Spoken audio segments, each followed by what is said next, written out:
సినిమాలు విడుదలైతాయి కానీ అన్ని హిట్ అవుతాయా? కొన్నే ఆడతాయి, అందులో కొన్ని డైలాగులు అయితే వేలుతాయి. అప్పటి పోకిరి మొన్నటి బాహుబలి కాంచెల్లి నిన్న పుష్ప 2 నెంబర్ దాకా తగ్గేదేలే అని డైలాగులు. అట్లనే రాజకీయాలలో సుత అప్పుడప్పుడు లీడర్లు మాట్లాడే మాటలు పబ్లిక్ లో బగ్గా తిరుగుతుంటాయి. ఆ నడుమ పెద్దసారి డైలాగులు పొట్టు తిరిగినాయి పబ్లిక్ లా. ఇక ఇప్పుడు చిన్న సర్వ అంతన్నట్టు. ఇప్పుడు తెలంగాణలో బాగ్గిన వాడుతున్న మాట ఏందంటే, మరి ఈ లొట్ట పీసు కేసు ఏదైతే నా మీద పెట్టి అదో లొట్ట పీసు కేసు, ఇదొక లొట్ట పీసు కేసు మాత్రమే.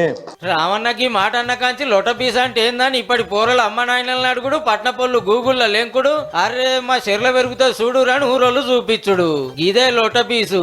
చెరువుల పంట ఎటు పోయినా కనబడుతుంది. చూస్తానికి ముద్దుగా పూలు పూస్తాయి, కట్టిరుస్తే పాలు వస్తాయి. మరి దీంతో ఏం ఫాయిదా? చెట్టుగా పేరెట్లొచ్చింది, అసలు లొట్ట పీస్ అని ఎందుకంటారని ఊరోళ్ళని మందలి లొట్ట పీసు కేటాడు అంటుండే పనికి మళ్ళీ అన్నట్టు. అంటే ఒక బేకారుగా ఉండటోని, లేకుంటే వాని దగ్గర ఏమి గతి లేకపోతే, లేకుంటే దేనికి పనికి రానోడు, చదువు రానోడు ఉంటే అరే గార్డెన్ లొట్ట పీసు కాడ అందరు ఎందుకు, లేకుంటే వాని తాను ఏముందిరా లొట్ట పీసు మందిని అంట ఏ లొట్ట పీసు అంటే అది చెట్టు అది తొర్రు ఉంటది కదా, లొట్టు ఉంటది కదా, అందుకని అంట కోపం వస్తే లొట్ట పీసుగా. చెట్టుతోని మనుషులకు జీవరాశికి పైసా ఫాయిదా ఉండదట.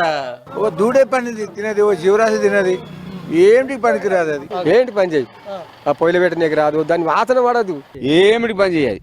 అది పొయ్యిలో పెడితే కూడా కళ్ళు పోతాయి. మరి పనికిరాని చెట్టు ముచ్చట పాత మంత్రి గారు ఎందుకు ముంగటేసుకున్నారంటే, ఆయనకు నచ్చలేదు, కేసు నచ్చలేదు, ఆ పార్టీ నచ్చలేదు. ఎవరైనా అంటాం అది నాకు నచ్చలేదు అనుకో, ఇదేంతరా రొట్ట పీస్ చెట్టు అంటాం. వ్యవసాయదారులు వాడుకునే మాట ఆయన మరి ఆయనకి ఎట్లా యాదకొచ్చిందో అంటే అట్లాంటి పదాలు వాడొచ్చా?